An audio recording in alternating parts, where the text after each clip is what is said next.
Well, there's many ways in which it shouldn't have come to this. You know, the UK government should have been smart enough to realise that it was going to lose in the court of public opinion on this.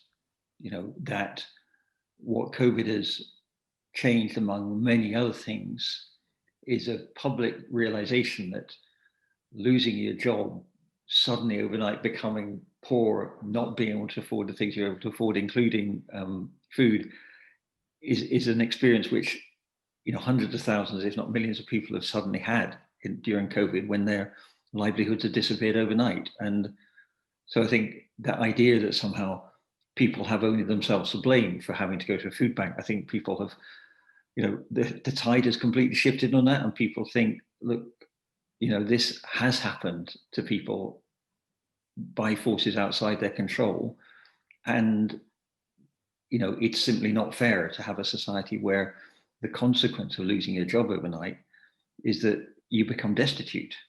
And that's not the sort of country we want to live in. So I think the idea that it's okay for children to go out without food in the holidays because their parents have become unemployed is just not, people don't buy that anymore. And Marcus Rashford, you know, was very good at spotting, you know, committing. I mean, it's not, he didn't spot an opportunity. I think what he did was say, I've had this experience, I don't think it should happen to other people, and I'm going to use my personal and political capital to make sure it doesn't happen. So it was a mistake in the sense that government should have seen that coming, but it's also a mistake in that, you know, we shouldn't have got into this position, as you say, from the very outset of the pandemic. We should have been thinking, how do we make sure that the economic turmoil that this is going to create doesn't result in destitution, misery, doesn't increase the need for food banks, because this was completely predictable and completely avoidable.